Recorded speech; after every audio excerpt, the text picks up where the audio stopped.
Chapter 6. The Susquehanna Seal. The Susquehanna River is a summertime paradise, away from the chaos of the big city of New York.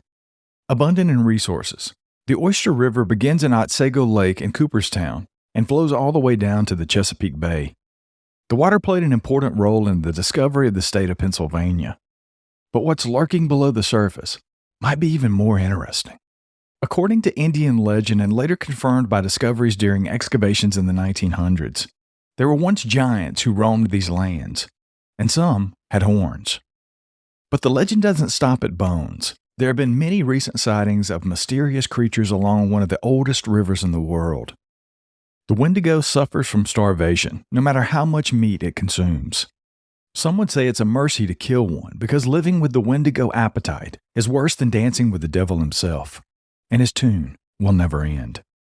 In Celtic mythology, Selkie folks are seals that can become human. In Scotland, the seals shed their skin and become beautiful humans. The seal skin holds magical abilities to shapeshift. Without the skin, the being is unable to transform.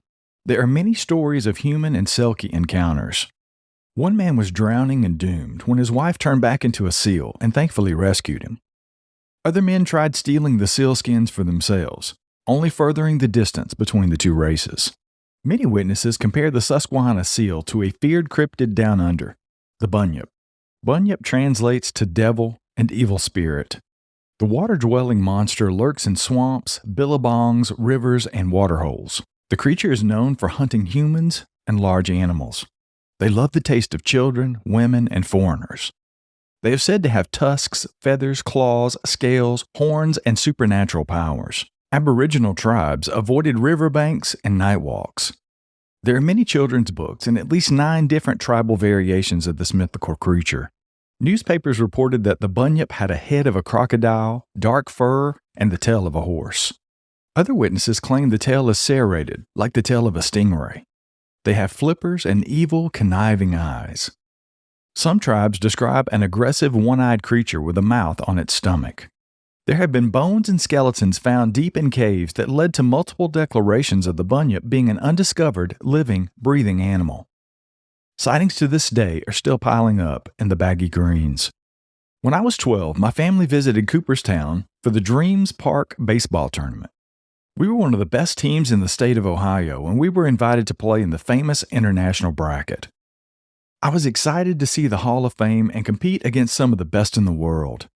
I'd heard many stories over the years about the park, so I was itching the entire 6-hour drive from Cleveland. Dreams Park has a chapter of its own in my Haunted Camps and Campuses book, but this one focuses on our day away from the baseball fields. My family picked me up from the park for a day on the river. We visited the Zories, who were staying at an awesome riverfront rental. There were water slides and trampolines, so basically we were in childhood heaven. I was more trying to fish than get in the water, but I wasn't going to be the only one dry. I was hesitant jumping in the dark water because I knew that there could be something lurking below. I knew large snakes and giant catfish were not far from my dangling legs. Plus, we had heard from lifeguards that there were bull sharks in the Otsego Lake, and that flowed right down into these waters. I kept my eyes open for fins or anything else that looked out of place. As time went by, I grew a little more comfortable in the murky waters. I knew the monsters were near, but they must have been used to coexisting with humans in these stretches. We wrestled on the trampoline and threw each other off the side of the slide. Then we started jumping off the high slide and catching the football diving into the water. After a couple of throws, I climbed up for my time to play receiver. I climbed up the side of the slide and rubbed my eyes to help see better without my glasses. As the shadows cleared, I saw something swimming towards the bank in the distance. It looked like a beaver. I smiled and tried to get a better look. By that time, the younger Zories were growing impatient and yelling for me to hurry up. I noticed that the beaver was just the creature's head, and it started to rise out of the water. I really wish I'd had my glasses, but I could tell this thing was big. I wondered if it was a diver, but I couldn't see a snorkel. I heard the guys calling, but I ignored them. Then smack, the football drilled me in the side of the head. I fell into the water with my ear bleeding and ringing, concussed. Next thing I knew, I was being pulled out of the river and all the parents were surrounding me. First thing I asked when I came back to life was, "Did you see that thing?" They had no clue what I was talking about, and just thought it was the head trauma speaking. My mom put my glasses on me and I rushed back to the river. I pointed towards the bank and said, "I saw something right there." Alex believed me. He could tell I'd been distracted by something on the top of the slide. He knew I wouldn't just ignore everyone screaming for no reason. They were the ones ignoring what I was looking at. He asked me what I thought it was. I told him that at first I thought it was a beaver, and then I noticed it was the size of a man. His eyes lit up. He had an encounter with the creature near his house at Sleepy Hollow. He asked me if it was the Wolf Man, and I replied, more like the Gill Man. We decided to take an adventure and look for clues along the trail by the river. By that time, all of Alex's brothers were interested in the hunt. My sister joined along as well. They had all heard of the Wolf Man and stuck very close to us. We approached the bank where I'd spotted the creature. The entire area smelled like dead fish. There were weird slide marks in the mud, but nothing we could identify. Flies were buzzing violently as Michael called us over to a pit. There were hundreds of fish carcasses and bones everywhere. It was an eerie sight. We backed off slowly and heard a call from the river. It was some old fisherman. He pulled his little metal boat up to the bank and asked us what we were doing. I told him we were just hiking the trail and looking for worms. He asked, "What's that god-awful smell?" And before I could make an excuse, Mike led him up to the pit. The man was stunned, and he went right back to his boat. He told us to get home and keep quiet. Aaron asked him, "Keep quiet about what?" He scanned all of our faces and in a dead serious voice replied, "The river demon." We wandered back to the house and joined our parents around the fire. We did the exact opposite of what the fisherman told us to do and asked the adults about the water demon. They brushed it off and said that the old man was just trying to scare us. Then Mike said, "We found its den." Then Alex shouted, "And Connor saw it." My parents beamed at me. I thought it was a beaver, and the moms quickly replied, "Then it probably was." And then I continued saying, "It started to stand up out of the water." They quickly shushed me and said that I was seeing things due to my concussion. My sister was quick to point out that I had spotted the creature before my head was caved in. The parents made sure that we didn't leave their sight for the rest of the night. As the sun went down and the skies got darker, we heard the chorus of frogs and crickets raining through the river. Then the mute button got pressed, and the surrounding area went completely dead. The silence was deafening. The stillness came to a halt when we heard strange groans and splashing toward the pit. Mike said, "He's feasting," and I pictured the beast devouring large fish and disposing of their heads in that pile of flies. The adults ushered us inside, and the night came to an end shortly after. The next day, we returned to the Dreams Park for more baseball. After the tournament, the team went to Ostago Lake for our final team picnic. The story of the river demon came to the surface, and some locals overheard us talking about it. They came over to us and said that the creature we encountered was called the Susquehanna seal. Others named it the West Branch Dugong. I was relieved to hear that others had experienced this creature. They warned us that we were very lucky to have survived the encounter. After hearing about the Susquehanna seal, the blurry image of what I saw began to take shape in my mind. The creature I saw was long, slender, and grayish-black, like a dolphin. It seemed to be a blend of a marine animal and a hominid species. After watching Creature from the Black Lagoon, I felt that the animal that I had encountered was similar to the Gill Man. I am very lucky that I did not meet the same fate as the characters on that scientific journey. Chapter 7. Tennessee Titans. My friend's favorite team is the Tennessee Titans, but he doesn't believe in Bigfoot. That's like a Christian who doesn't believe in God. Okay, maybe not that far, but after you hike in the Smoky Mountains, if you still believe that we're the only ones out there, I'll buy you tickets for the next game.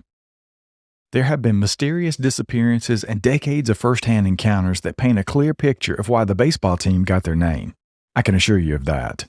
There have been encounters in the Appalachian Mountains that go back to the day of the mound builders, but the Nephilim descendants have still been spotted to this day. The natives hunted alongside the friendly giant clans and competed with the territorial ones. They were referred to as Yahoo, Stonish Giants, and Raven Mockers. There are small species similar to Apom that have been reported as well. In Mary Green's book, 50 Years with Bigfoot, she documented an interesting relationship with the Carter family and a clan of Sasquatch on their Tennessee farm. Mary was a pioneer in the community and sadly was killed for digging too deep. I believe she was murdered because these secrets are detrimental to the web of control. One evening, the grandfather had found a baby Bigfoot that had been badly injured and pinned down by a fallen tree. He freed it and brought the little guy home to dress his wounds. Carter thought that he was a neighbor's deformed son and kept him in his home while asking around. After no answers and the boys trashing the inside of his home, he built him an outside stall and named him Fox. A few nights later, he heard a loud crack in the night, and he saw 2 adult Bigfoots breaking the wood and freeing the juvenile. Weeks later, he noticed that the child would follow him in the tree line while Roberts worked on the farm. The parents had migrated, and Fox had stayed at the farm. Over time, the two formed a rare bond that could have only happened how it happened. Carter spoke 6 Native American languages and was able to communicate with Fox. Every night after dinner, Grandpa would bring him food to the barn and work with Fox. Janice and Lila were the granddaughters of the Carter family. They both met with Mary Green on the property and explained everything that they knew about the family's relationship with these creatures. They explained that Fox grew up and met Sheba. Together, they had 10 children. The men would leave the territory to find a mate when they came of age, and the women took care of the young until a male Bigfoot came to mate when they matured. Robert and Fox introduced their families to each other over time. Sheba was hesitant around humans but never let go of a pink quilt they had gifted her. Janice held hands with Fox and his young children. They played together near a creek and ate mud pies. Over time, both groups grew to trust one another, but there were still some barriers between the two human species. She grew up with one named Blackie, but he had a feeling about him. He made lewd gestures towards her and he was very aggressive. Years later, he kidnapped a girl and abused her. A nearby farmer heard her screams and luckily saved her. The girl spent the rest of her life in an institution, scarred from the incident. Janice was sad to say that it could have been her or her baby sister. Another time, Sheba knocked Janice off her horse, but those were the only threatening times. Fox and Robert shared hunting and fishing techniques. The family would find dead animals up in trees, tower stacks of slate rocks along creeks, and limbs in teepee formations. Janice learned some of Fox's language and wrote it in a notebook. Penna meant sugar, Paho was a word for smoke, and they called the sun Nanika. The cows were Postain, dogs were Hob, owls were Mope, and Knock meant friend. Gway meant now, and Geem meant love.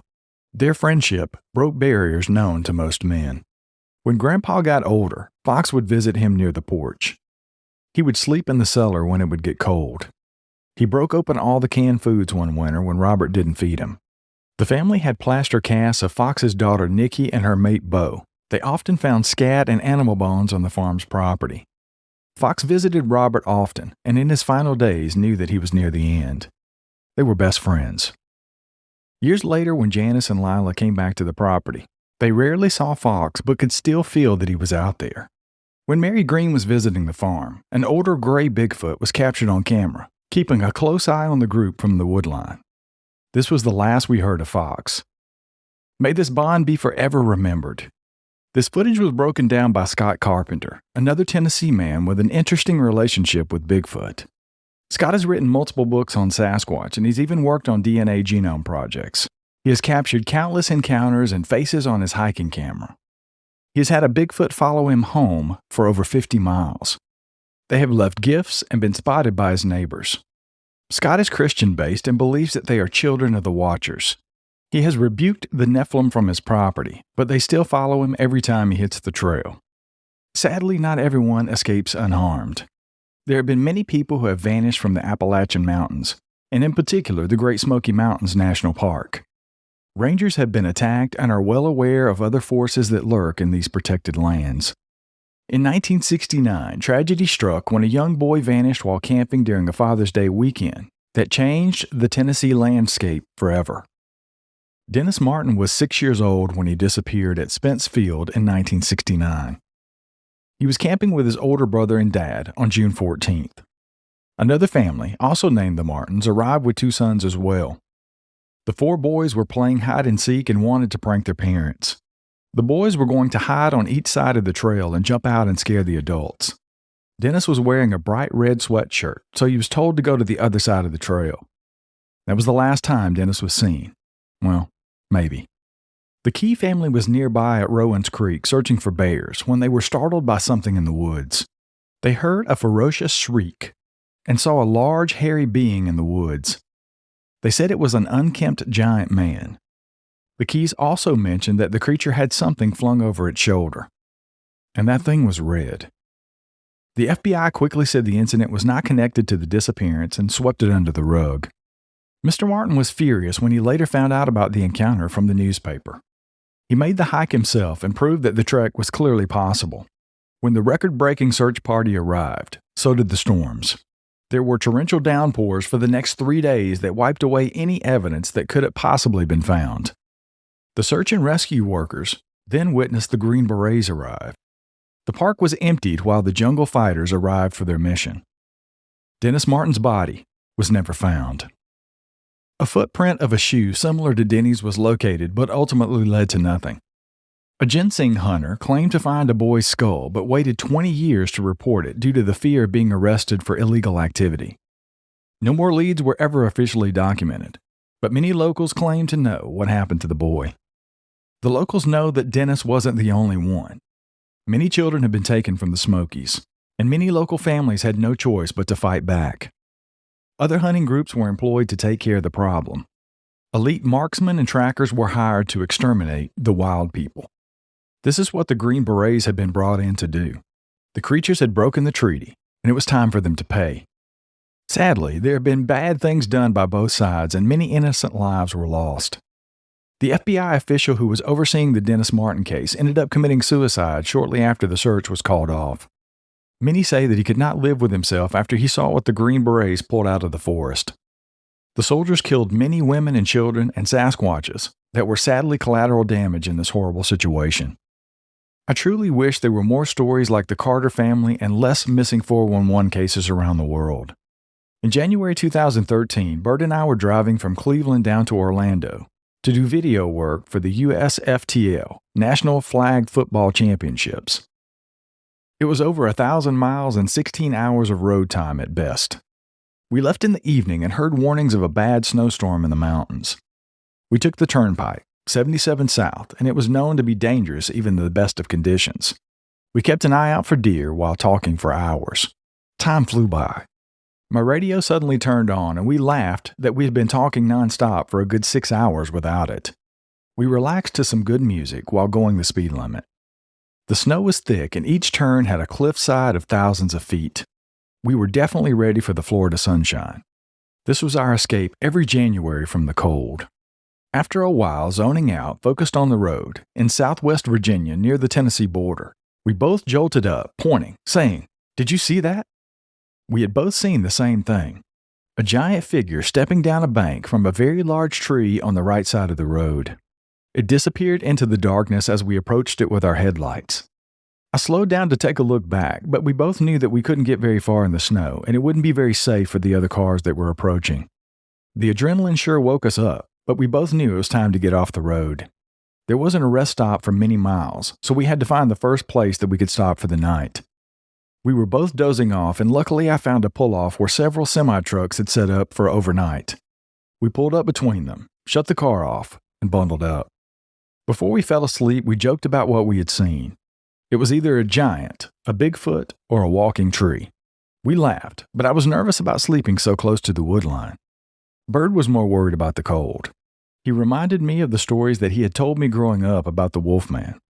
I fell asleep and woke up with my teeth chattering. I luckily got the car started up and was back on the road. A few hours later, there was sunshine and swampland. Years later, I still have dreams and visions about that snowy night in the Appalachian Mountains. Chapter 8. Florida Skunk Ape. Many people think Florida is just Disney castles and spring break beaches, but most of the state is farms, swamplands, and trailer parks. While Florida man stays in the spotlight, Skunk Ape enjoys creeping in the shadows. The Swamp Thing has been spotted on saltwater coast and deep in the bayous since the Seminole days. But when a woman photographed a large one eating apples in her backyard in Mayaca, the state woke up. From the Everglades to Ocala, you must watch out for snakes, gators, and jaguar. But most of all, the skunk ape. Many people believe the monster gets its name from the god-awful smell that lingers with every big step. But that's not the only route. In the late 1940s in the northern panhandle, there was a large Sasquatch that had a white stripe down his head and back, like a skunk. The local people who encountered the wild man coined the skunk ape, but the others called them stump jumpers, swamp things, cabbage men, mango people, and many other names in those moments when their world was being turned upside down and shook out. After about 8 months that I was living in Lakeland, my mom moved down to the Panhandle. It was about 5.5 hours away, and I would make the drive quite often. I'd drive by the Jeepers Creepers location in Ocala, see the Gators in Gainesville, and the Knolls in Tally. But I always feared driving through the Green Swamp. Near Colt Creek State Park, you lose cell reception and you're at least 50 miles from any help. I left Calhoun County around 10 so I could drive through the night and miss all the crazy Florida traffic. I crossed the time zone and looked over to the Apalachicola River Bridge, admiring the swamps below, and was off again to the Biltmore in Lakeland. A few hours later, I passed Lake City and was heading south towards oblivion. I texted my mom when I was near Colt Creek before turning my busted phone on airplane mode and entering the Green Swamp. I turned my bright lights on and kept my eyes open for deer, cops, and debris in the road. I heard stories of killer hitchhikers, giant panthers, and of course, stories of the Swamp Thing. The creek was known for haunted abandoned homesteads, large gators, and old Indian tales of the supernatural. I was limited on gas, so I set cruise control, I sparked up a joint, and then suddenly saw something ahead. I locked my doors and turned my music off. I saw a figure in the middle of the road. The shadow was waving their arms, and I had to give my eyes a rub.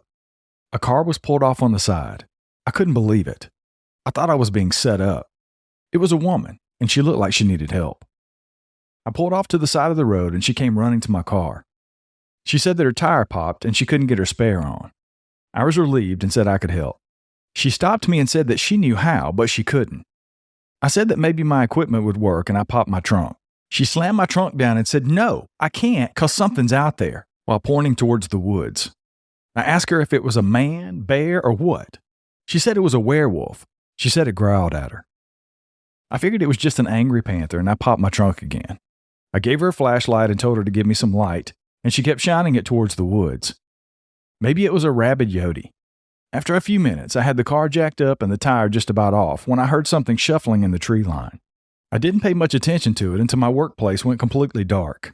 She was frozen in fear and shining the light towards the noise. When I finally looked up towards her eyes' gaze, I was deeply startled. I saw a large shadow figure just beyond the tree line. The bog man was fascinated by the pretty woman. I dropped the tools and the monster finally broke his stare. He turned his head slightly towards me and was unhappy that I was disrupting his night with his Andero. Seconds felt like hours. I was hit by waves of energy that I couldn't even understand. He let out a ferocious roar and then took off into the thicket. We could hear him breaking branches and shaking the ground, still screaming. It felt like all the air from the area left with him. I gasped for breath. Without hesitation, she ran towards my car and demanded we go. She stopped in the back and was silent for a while. After a few minutes of confusion, she asked, "Where's your passenger seat?" And we both busted out laughing. She said, "I told you it wasn't a panther." I said, "That was no werewolf either. That was a Sasquatch." She yelled, "The skunk ape?" We made it to town and pulled into a gas station.